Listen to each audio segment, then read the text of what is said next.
Hey, good evening, everyone. My name is Brad Paquette. I'm the director of the School of Kingdom Writers. I'm also the lead teacher for our ARC Year program. So I just finished the last class for our previous year's ARC Year tonight. That's what all this gibberish is on the board behind me. If you want to learn what this stuff means and kind of get a sense of how you do this thing as an author, what is the work that an author does, this is where you start. I know I meet so many writers who really are saying, I'm willing to invest in myself. I want to do the hard work, but I just really don't know what to do. There's so many different voices.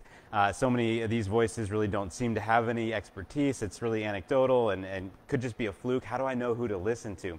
And so, what we do in the ARC Year program is we take all that stuff that you're reading, and through years of my own experience working in the publishing industry, we distill it all down into the raw, essential stuff that every author needs to be doing. So this is the real work that you need to be doing if you want to see advancement in your career as a writer. So our next program starts September 10th.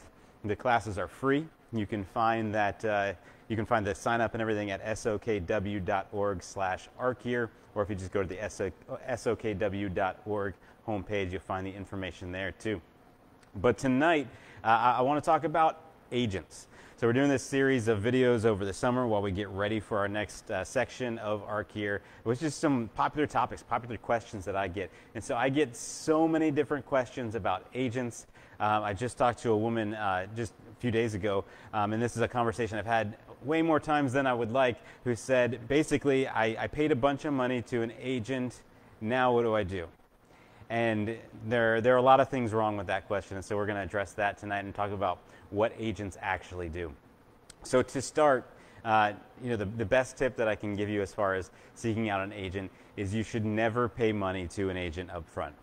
Agents who are doing a good job, who are following industry standards, never charge you any money. They shouldn't be charging you a reading fee. They shouldn't be charging you any other kind of fees up front. You should pay $0 to an agent.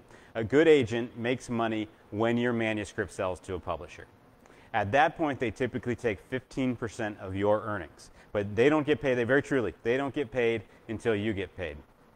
Now, the role of agents is different than most people expect.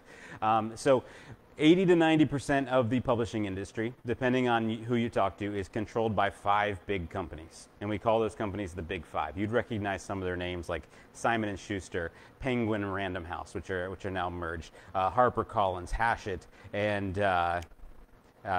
somebody else in the list there. But those are the Big Five publishing companies, and they control this vast majority of publishing. Now, they've been doing this for so long, and they're so big that if they accepted manuscripts from just any writer in the world, they would be inundated with those manuscripts. Right? There are literally millions of people in America that want to be published authors right now. And so if they simply opened the doors and said, send us your manuscripts, which is the way the system worked once upon a time, they would have to hire all kinds of staff and interns to sort through those manuscripts. That pile is called the slush pile when they just get stuff like that. To sort through that slush pile, reading those manuscripts and trying to pull the good stuff out from the bad. And so over time, we've seen agents develop. And basically, agents are a gatekeeper between publishers and writers. Now, historically, a long time ago, agents worked as kind of a manager for a writer, right? They'd help you to organize your professional life and things like that so that you could find opportunities. And in some cases, that's still true. However, a more important function of agents today is to work as a buyer's representative. So the way that an agent is successful in today's market is they maintain relationships with editors at these big publishing houses.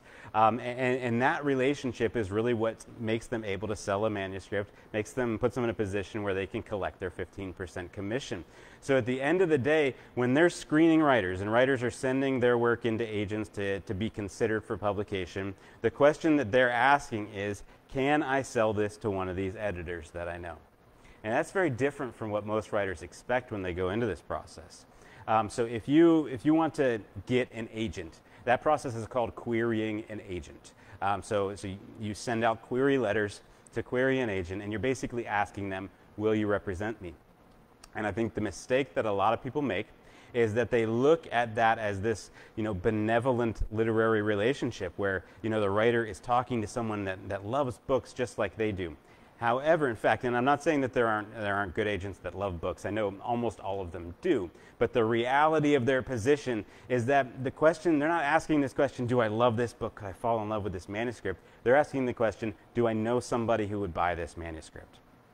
And so when we write query letters, we have to know that that's their intention, that they're making a business level decision.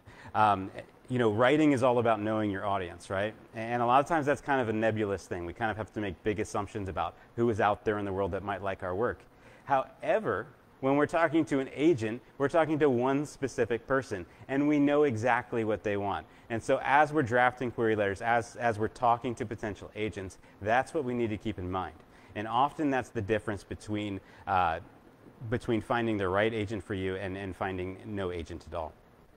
So as you're looking for agents that you want should be members of the AAR, which stands for the Association of Author Representatives. And essentially that's a professional organization for literary agents, and it has certain rules about how they can conduct themselves. Things like they can't charge you a reading fee and other ethical obligations that they have. And so any agent that you want that is actually connected in the industry in a way that's going to be helpful for you is going to have that designation. They're going to be a part of that organization. So as you're out there looking, that's what you're looking for. You're looking for agents who are part of the AAR. If anybody says that'll cost this much, you say no thank you and you walk away. And other than that, keep in mind that you're talking to somebody who needs the information in order to make an effective business decision. Right? You're not talking to a fellow bibliophile who's going to fall in love with your work. Maybe they will, and that's great. But at the end of the day, the reality is their position is that just as much as they are representing you and your work, they're representing publishers and they're representing editors that they know in order to maintain those good relationships. Right? If an agent continually takes on work that these editors don't love, and this editor over here, let's say Joe the editor, knows that Sally the literary agent, the last 10 manuscripts Joe got from her were trash, then eventually Joe is going to stop taking Sally's phone calls, right? Joe is going to stop accepting Sally's emails and manuscripts and things like that. And so that relationship is much harder for Sally to maintain than writers, because there are only so many editors that maybe represent the genre that Sally is working in, but there are literally millions of writers who would love to get Sally's attention. And so that's the reality of the situation. Within the ArcU program, we talk a lot more about query letters. We talk specifically about how to craft them, the do's and don'ts, and how to get attention that really works. Talk about the factors that affect that business decision that the agent is making. So that's a little more than we can get into tonight, but that should get you started. Look for those factors when you're out there looking for agents, and please, please, please don't pay anybody any money. All right, we will talk next time.